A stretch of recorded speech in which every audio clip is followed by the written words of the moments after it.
खामोश दरिया का कश्तीबान, पहाड़ों से निकलने वाला एक शफाफ दरिया दूर दूर तक बहता। कई बस्तियों को सैराब करता, हंस के किनारों पर सरसब्ज दराख खड़े थे।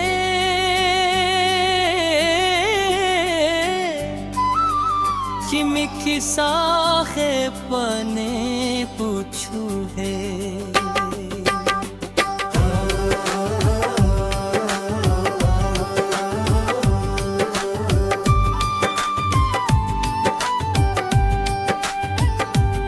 लनरे मुस्करा उठते सुबह के वक्त दंद दरिया पर सफेद चादर बिछा देती और सूरज निकलते आने वाने सुने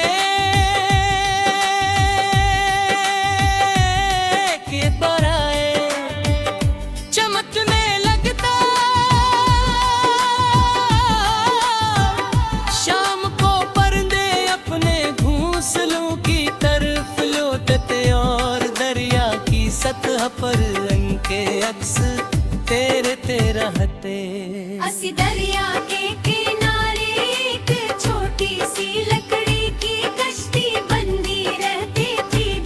उस कश्ती का मालिक एक बूढ़ा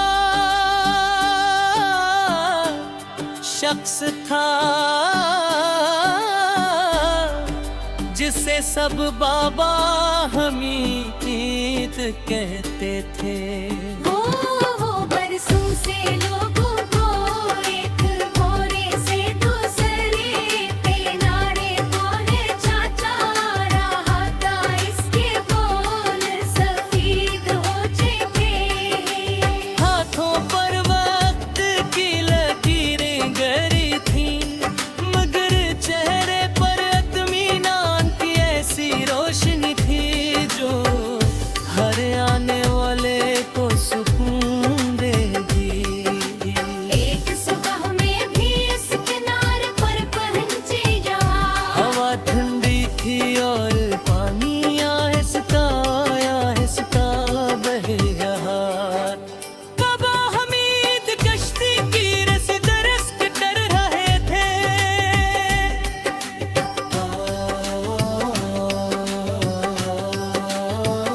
मैंने सलाम किया, इन्हें मुस्कुरा कर जवाब दिया और कहा, आओ, दरिया के सफर में खामोशी भी एक साथी होती है। मैं कश्ती में बैठ गया, चप्पो पानी में चला तो नरम लहरें किनारों से टकराने लगी। कुछ देर खामोश रहने के बाद मैंने पूछा, आपने सारी जिंदगी यही काम क्यों किया? उन्होंने मुस्कुरा कर कहा, जो दूसरों को पार लगाता है वो खुद कभी तन्हा नहीं रहता। ये बात मेरे दिल में रह गई। कुछ देर बाद एक गरीब किसान अपनी बीमार बेटी को लेकर आया। उसके पास किराया देने के पैसे नहीं थे। बाबा हमने कुछ पूछे पर मेरे नहीं। कश्ती में भी आया और दूसरी तरफ आज भी काम पे था। आपने किराया क्यों नहीं लिया? वो आहिस्ता से बोले, दर्द से गुजरने वालों से हिसाब नहीं लिया जाता। दरिया खामोशी से बहता रहा। दोपहर को सूरज बुलंद हो गया, मैं आसमान साफ दिखाई दे रहा यार। बाबा हमीद ने कश्ती किनारे बांधी और 1 मिनट से पानी पे कर मेरी तरफ बढ़ाया। मैंने कहा आप हर आने वाले से इतनी मोहब्बत क्यों करते हैं? वापस से और बोले, दरिया ये नहीं पूछता कि पानी कौन पी रहा है, वो बस बरसता रहता है। शाम होने लगी, आसमान सरखी माइल हो गए। बाबा हमीद ने कश्ती के अगले हिस्से पर एक छोटा सा चिराग रोशन किया। मैंने पूछा, अब तो अंधेरा भी नहीं, हवा चिराग क्यों जलाया? उन्होंने कहा, रोशनी हमेशा अंधेरे के बाद नहीं, कभी अंधेरे से पहले भी सैरी होती है। ये जमल संकर में गिरत सोचता रहा। राता हंसताया हंसते दरिया पर इतर आई।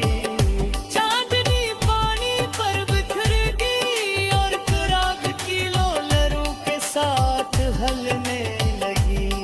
मैंने आखिरी सवाल किया, आपने जिंदगी से सबसे बड़ा सबक क्या सीखा? बाबा हामिद ने जब के बागे बन भी होने जरा।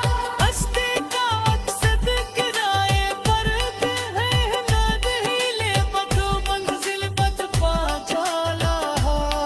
फिर उन्होंने मेरी तरफ देख कर मुस्कुरा कर कहा, इंसान की अगर अपनी जिंदगी दूसरों दी आसान बरा की दूस का सफर कामयाब हो जाता।